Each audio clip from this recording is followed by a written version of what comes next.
অপরাধীর কোনো ক্ষমা নাই। তো আল্লাহ সুবহানাহু ওয়া তাআলার চরিত্র কত উন্নত, কত মহান, যে ইন্নাহু কানা গাফফারা, তিনি হচ্ছেন ক্ষমাশীল, উদার। আর আমরা হচ্ছে একদিন মনোমালিন্য হলে আর একদিন ক্ষমা করতে পারি না। হ্যাঁ হ্যাঁ, ওটাই বলছি, একদিন মনোমালিন্য হলে আরেকদিন ক্ষমা করতে পারি না। যত সমস্যা মুসলমানদের মধ্যে বিরাজমান, আমার ছোট্ট গবেষণায় শুধু একটা কারণে মুসলমানদের মধ্যে সমস্যা বিরাজমান। আলেম ওলামার মধ্যে মতভেদ বলেন, সংগঠনের মধ্যে মতভেদ বলেন, দেশের মধ্যে মতভেদ বলেন, মাদ্রাসার মধ্যে মতভেদ বলেন, দলের মধ্যে মতভেদ বলেন, মসজিদে মতভেদ বলেন, প্রত্যেকটা জায়গায় মতভেদ শুধু একটা কারণে বিরাজমান, সেটা হচ্ছে ন্যায়পরায়ণতা না থাকা। কেউ না কেউ ন্যায়পরায়ণতায় ত্রুটি করেছে, কেউ না কেউ। হয় সংগঠনের যিনি দায়িত্বশীল উনি ন্যায়পরায়ণতা করতে পারেনি, মানে যে কর্মীকে যতটুকু মূল্যায়ন করা দরকার অতটুকু মূল্যায়ন করতে পারেনি। যে কর্মী বেশি চামচামি করেছে, বেশি সার করেছে, বেশি নমনম করেছে, ওকেই সভাপতি করে দিয়েছে। কথা বুঝতে পারেননি? তাহলে ও ন্যায়পরায়ণতা প্রতিষ্ঠা করতে পারেনি, জন্য দল ভেঙে গেছে, সমস্যা তৈরি হয়েছে, মনোমালিন্য তৈরি হয়েছে। যে মাদ্রাসার পরিচালক, যে শিক্ষক যতটুকু ন্যায়পরায়ণতা পাওয়ার যোগ্য অতটুকু ন্যায়পরায়ণতা তার উপর করেনি, তখন মাদ্রাসায় সমস্যা তৈরি হয়েছে। মুসলমানদের যত সমস্যা আছে সব সমস্যার মূলে হচ্ছে মুসলমানেরা ন্যায়পরায়ণতার গুরুত্ব জানে না, ন্যায়পরায়ণতার চর্চা নাই। এই জন্য আমি বলেছি, এদেশের কোনো সংগঠন, কোনো দল, কোনো আলেম অন্তত রাষ্ট্র পরিচালনার দায়িত্ব নেওয়ার অযোগ্য। কেন, রাষ্ট্র পরিচালনার দায়িত্ব নিতে হলে সবার আগে আপনার মধ্যে ন্যায়পরায়ণতার বৈশিষ্ট্য থাকতে হবে। আপনি আপনার দলই ন্যায়পরায়ণতা প্রতিষ্ঠা করতে পারেননি, তো রাষ্ট্রে কি ন্যায়পরায়ণতা প্রতিষ্ঠা করবেন? কালকে রাষ্ট্রের দায়িত্ব পেলে আপনিই সবচেয়ে বেশি অন্যায়পরায়ণ হবেন। কাউকে যোগ্যতা অনুযায়ী দায়িত্ব দিতে পারবেন না, যেটা অন্তত পাশ্চাত্যদের বৈশিষ্ট্য আছে, যে অন্তত যে যতটুকুর যোগ্য, কোনো মামা খালু টাকা পয়সা ছাড়া আর চাকরি হয়ে যাবে, কোনো প্রকার লিঙ্ক ওয়াস্তা ছাড়া চাকরি হয়ে যাবে। তো আপনি তো আপনার দলই ন্যায়পরায়ণতা প্রতিষ্ঠা করতে পারেননি, তো রাষ্ট্রে কি ন্যায়পরায়ণতা প্রতিষ্ঠা করবেন? আপনি আপনার মাদ্রাসায় ন্যায়পরায়ণতা প্রতিষ্ঠা করতে পারেননি, তো রাষ্ট্রে কি ন্যায়পরায়ণতা প্রতিষ্ঠা করবেন?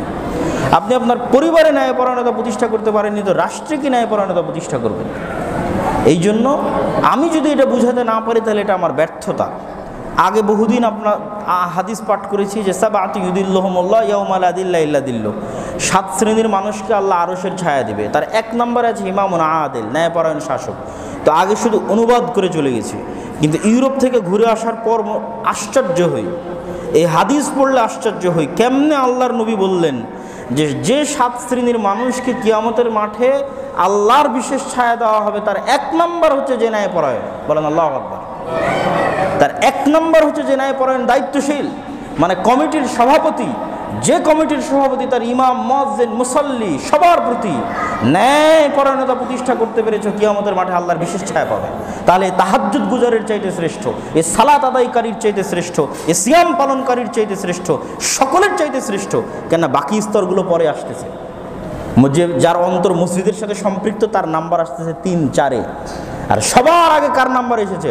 কমিটির ওই সভাপতি যে তার মসজিদে ন্যায়পরায়ণতা প্রতিষ্ঠা করেছে, মাদ্রাসার ওই পরিচালক যে তার মাদ্রাসায় ন্যায়পরায়ণতা প্রতিষ্ঠা করেছে, সংগঠনের ওই আমির, ওই সভাপতি যে তার সংগঠনের ন্যায়পরায়ণতা প্রতিষ্ঠা করেছে, AC land, sub registrar, OC, DC, SP, সচিব, প্রধানমন্ত্রী, এমপি, মন্ত্রী যে তার দায়িত্বের জায়গায় থেকে ন্যায়পরায়ণতা প্রতিষ্ঠা করেছে, চেয়ারম্যান, মেম্বার যে তার দায়িত্বের জায়গা থেকে ন্যায়পরায়ণতা প্রতিষ্ঠা করেছে, এরা সব আল্লাহর বিশেষ ছায়া পাবে।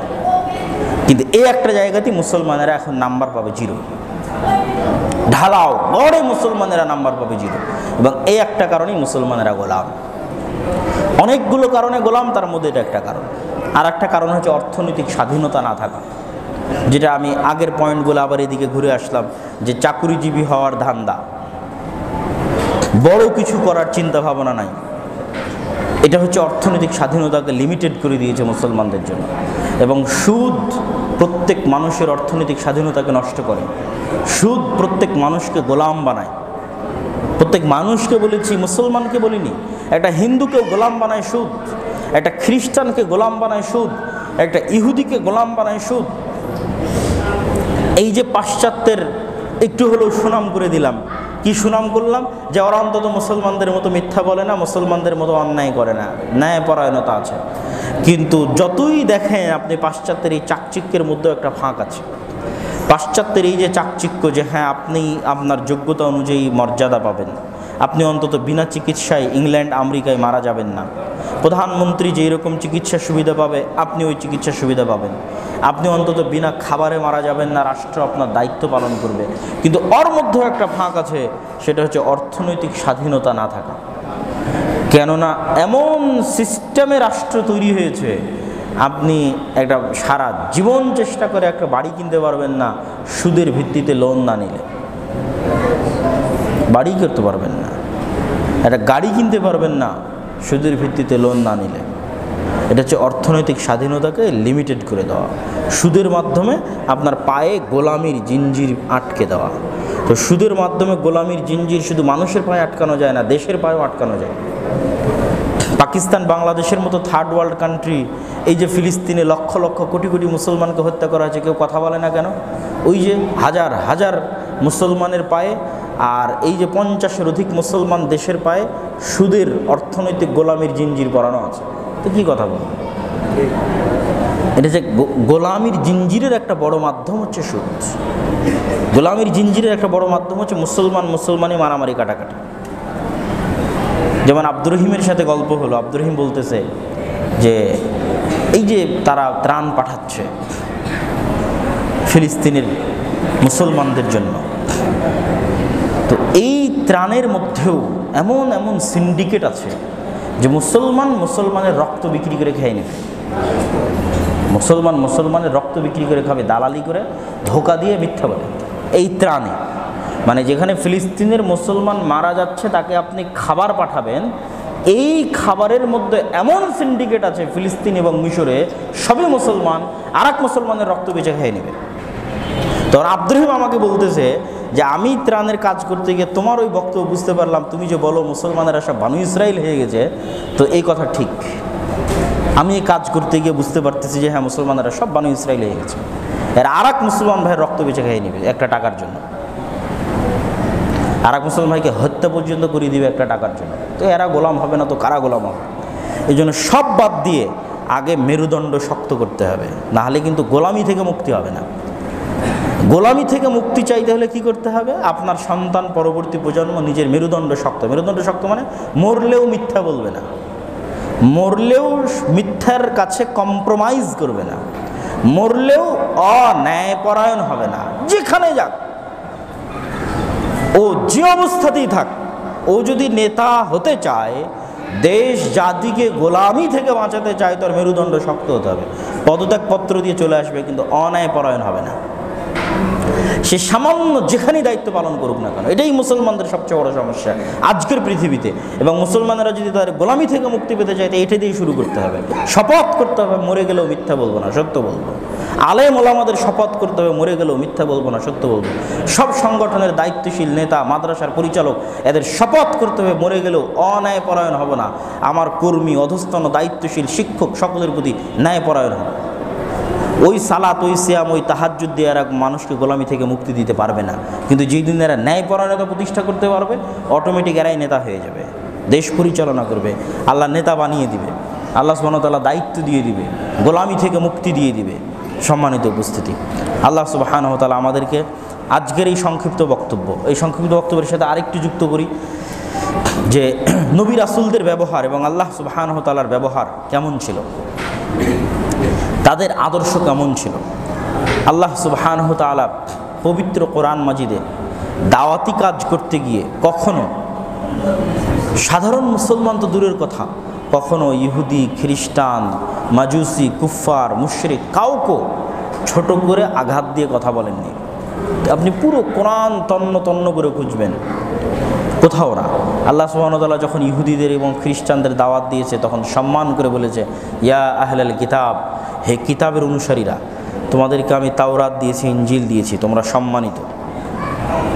যখন ইহুদিদের দাওয়াত দিয়েছে, তখন বলছে, ইয়া বানি ইসরাঈল আযকুরু নি'মাতি আল্লাতী আন'আমতু আলাইকুম, হে বানু ইসরাঈলেরা, তোমরা হচ্ছে ইসরাঈলের সন্তান। ইয়াকুবের সন্তান, ইয়াকুব আলাইহিস সালাতু ওয়াস সালামের সন্তান, সম্মান দিয়ে আল্লাহ সুবহানাহু ওয়া তাআলা তাদেরকে ডেকেছে। যখন ইহুদি খ্রিস্টান বাদে আর দুনিয়ার যে কোনো কাফের মুশরিককে, মানুষকে আল্লাহ সুবহানাহু ওয়া তাআলা ডেকেছেন, তখন মানুষের সবচেয়ে বড় সম্মান, ইয়া আইয়ুহান নাস, হে মানুষ, হে আদমের সন্তান, ইয়া ইবাদিয়াল্লাযীনা আসরাফু, হে আমার বান্দারা, তোমরা যারা গুনাহ করেছো। তো আল্লাহ সুবহানাহু ওয়া তাআলার ব্যবহার খুবই উন্নত এবং খুবই উন্নত চরিত্রের অধিকারী হচ্ছেন আল্লাহ সুবহানাহু ওয়া তাআলা। ঠিক আল্লাহ সুবহানাহু ওয়া তাআলা যেমন উন্নত চরিত্রের অধিকারী, তার নবী মুহাম্মদ সাল্লাল্লাহু আলাইহি ওয়াসাল্লামও উন্নত চরিত্রের অধিকারী, যার কথা আল্লাহ সুবহানাহু ওয়া তাআলা নিজে, যে তার চরিত্রই হচ্ছে কোরআন। কোরআনে যেমন দেখো তোমরা, কোরআনকে যদি বাস্তবে দেখতে চাও যে কোরআনে আল্লাহ সুবহানাহু ওয়া তাআলার চরিত্র কেমন, আল্লাহ সুবহানাহু ওয়া তাআলার কথা কেমন, তাহলে ওই চরিত্রের বাস্তব প্রয়োগ তোমরা পাবা হচ্ছে মুহাম্মদ সাল্লাল্লাহু আলাইহি ওয়াসাল্লামের মধ্যে। তাহলে এই উন্নত চরিত্র, উন্নত ব্যক্তিত্ব, উন্নত পার্সোনালিটি আল্লাহ প্রত্যেক নবীর মধ্যে দিয়েছেন। মুসা আলাইহিস সালাতু ওয়াস সালামের মতো নবীকে ফেরাউনের মতো কাফেরের সাথে ভালো ব্যবহারের আদেশ করা হয়েছে, আর আমরা আর এক মুসলিম ভাইকে তুচ্ছ তাচ্ছিল্য এবং ছোট এবং নগণ্য করে কথা বলি সামান্য মতভেদের কারণে, সামান্য মত পার্থক্যের কারণে। আমাদের দিয়ে এই মারামারি কাটাকাটি হতে পারে, গ্রুপিং হতে পারে, বিচ্ছেদ হতে পারে, অন্তত জাতির নেতৃত্ব হবে না, জাতির নেতৃত্বের গোলামি থেকে মুক্তি, জাতির গোলামি থেকে মুক্তি হবে না। সম্মানিত উপস্থিতি, অতএব রাসূল সাল্লাল্লাহু আলাইহি ওয়াসাল্লামের এই উন্নত চরিত্র, নবীদের এই উন্নত চরিত্র এবং আল্লাহ সুবহানাহু ওয়া তাআলার এই উন্নত চরিত্র মুসলমানদেরকে বুঝতে হবে, অনুভব করতে হবে এবং ন্যায়পরায়ণতা, সত্যবাদিতা, আমানতদারিতার জায়গায় মেরুদণ্ড শক্ত করে সেই উন্নত চরিত্রের অধিকারী হতে হবে। যেখানে পারবেন না সত্য বলতে, যেখানে পারবেন না ন্যায়পরায়ণতা প্রতিষ্ঠা করতে, ছেড়ে দিয়ে চলে আসবেন, কিন্তু ন্যায়পরায়ণতা এবং সত্যের সাথে কম্প্রোমাইজ করবেন না। এই কারণেই মুসলমানেরা ধ্বংস হয়ে গেল, শেষ হয়ে গেল। এই জন্য আল্লামা ইকবাল বলেছেন, সাবাক ফিরসে পর সাদাকাত কা, শুজাআত কা, আদালত কা, লিয়া জায়গা তুঝসে কাম, দুনিয়া কি ইমামত কা।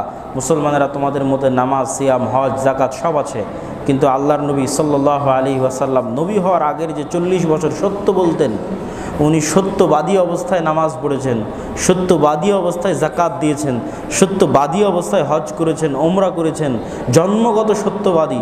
আল্লাহর নবীর ওই জন্মগত সত্যবাদিতার বৈশিষ্ট্য তোমাদের মধ্যে নাই। তোমরা মিথ্যুক অবস্থায় নামাজ পড়ো, মিথ্যুক অবস্থায় জাকাত দাও, মিথ্যুক অবস্থায় হজ করো, মিথ্যুক অবস্থায় ওমরা করো। এই মিথ্যুক অবস্থায় হজ ওমরার কোনো দাম নাই। তোমাদের মধ্যে সবই আছে, মুহাম্মদ সাল্লাল্লাহু আলাইহি ওয়াসাল্লামের ওই ন্যায়পরায়ণতা নাই। মুহাম্মদ সাল্লাল্লাহু আলাইহি ওয়াসাল্লাম সালাত আদায় করেছেন শতভাগ ন্যায়পরায়ণ অবস্থায়, জাকাত দিয়েছেন ন্যায়পরায়ণ অবস্থায়, তিনি রাতে উঠে তাহাজ্জুদের সালাত আদায় করেছেন মানুষের সাথে ন্যায়পরায়ণ থাকা অবস্থায়, তিনি দান সাদাকা করেছেন ন্যায়পরায়ণ থাকা অবস্থায়, হজ ওমরা করেছেন ন্যায়পরায়ণ থাকা অবস্থায়। আর তোমাদের এই প্রত্যেকটা ইবাদত তোমরা এমন সময় করছো যখন তোমরা দুনিয়ার হাজারো মানুষ, হাজারো ব্যক্তি, হাজারো আত্মীয় স্বজন, পাড়া প্রতিবেশীর সাথে তোমরা অন্যায়পরায়ণ, নিজের স্ত্রী, নিজের ভাই বোন, ছেলে মেয়ে, অধীনস্থ কর্মকর্তা কর্মচারীর প্রতি তোমরা অন্যায়পরায়ণ। এই অন্যায়পরায়ণ অবস্থায় তোমার সালাম, তোমার সিয়াত, তোমার হজ, জাকাত দিয়ে তোমার গোলামি থেকে মুক্তি হবে না। গোলামি থেকে মুক্তি চাইলে এই যে বৈশিষ্ট্যগুলো তোমার নবীর ছিল, এই বৈশিষ্ট্যগুলো তোমাদের মধ্যে ফিরিয়ে আনতে হবে। সম্মানিত উপস্থিতি, আল্লাহ সুবহানাহু ওয়া তাআলা আমাদেরকে আজকের এই সংক্ষিপ্ত আলোচনা বুঝে, আমি দুই একটা প্রশ্নের জন্য সুযোগ দিব আপনাদেরকে, এবং রাত যেহেতু গভীর, এই জন্য আলোচনা লম্বা করতে ইচ্ছুক নই, 12টার আগে শেষ করে দিতে ইচ্ছুক। তো আমি আপনাদের দু একটা প্রশ্নের সুযোগ দেওয়ার আগে আল্লাহ সুবহানাহু ওয়া তাআলার নিকটে দোয়া করি, আল্লাহ সুবহানাহু ওয়া তাআলা আমাদেরকে, আমাদের আলেম ওলামাদেরকে, আমাদের দায়িত্বশীলদেরকে এবং মুসলমানদেরকে সত্যবাদী, আমানতদার, ন্যায়পরায়ণ হওয়ার তৌফিক দান করুক, আল্লাহুম্মা আমিন। আল্লাহ সুবহানাহু ওয়া তাআলা আমাদেরকে রাসূল সাল্লাল্লাহু আলাইহি ওয়াসাল্লামের যে সুন্নাতগুলো নিয়ে আমরা মারামারি করি, শুধু এটাকেই সুন্নাত মনে না করে রাসূল সাল্লাল্লাহু আলাইহি ওয়াসাল্লামের যে বিশাল চারিত্রিক বৈশিষ্ট্য আছে, তার মুআমালা আছে, তার মুআশারা আছে, তার পার্সোনালিটি আছে, তার ব্যক্তিত্ব আছে, এমনকি পার্সোনালিটি, ব্যক্তিত্ব, মুআমালা, মুআশারা এটাকেই বেশি গুরুত্ব দেওয়া হয়েছে। সব গুনাহ ক্ষমা হয়ে যাবে, কিন্তু আরেকজনের গীবত করলে এটার গুনাহ ক্ষমা হবে না। সব গুনাহ ক্ষমা হয়ে যাবে, আরেকজনকে অপবাদ দিলে এটার গুনাহ ক্ষমা হবে না। তাহলে গুরুত্ব কোনটার বেশি হলো? এটারই গুরুত্ব বেশি হলো। তথা জান্নাত যেতে চাইলে নিম্নপক্ষে দুইটা শর্ত লাগবে, শিরক থাকা যাবে না আর অন্তত মানুষের কোনো হক নষ্ট করা যাবে না। নিজের জিহ্বা দিয়ে, নিজের আচরণ দিয়ে, কথা কাজ দিয়ে মানুষকে কষ্ট দেওয়া যাবে না। আল মুসলিমু মান সালিম আল মুসলিমুন মিন লিসানি ওয়া ইয়াদি, মুসলমান ওই যার জিহ্বা থেকে আর এক মুসলমান নিরাপদ, যার হাত থেকে আর এক মুসলমান নিরাপদ, যার গীবত এবং অপবাদের শিকার আর এক মুসলমান হয় না, যার ঠাট্টা হাসি মশকরা টিস্কারির শিকার আর এক মুসলমান হয় না, ও হচ্ছে মুসলমান। তো এইটারই গুরুত্ব ইসলামে বেশি, কিন্তু আমরা এটাই হারিয়ে ফেলেছি। অতএব আল্লাহ সুবহানাহু ওয়া তাআলা যেন আমাদেরকে আল্লাহর নবীর মতো মুআমালা, মুআশারা, আল্লাহর নবীর মতো চারিত্রিক উন্নয়ন, উন্নত চরিত্র, পার্সোনালিটি এবং ব্যক্তিত্ববান হওয়ার তৌফিক দান করেন, আল্লাহুম্মা আমিন। এই বলে আমি আমার সংক্ষিপ্ত বক্তব্য আজকে এখানেই শেষ করছি। আপনাদের জন্য 2-1 মিনিট প্রশ্ন উত্তরের সুযোগ। তিনটা প্রশ্ন উত্তর।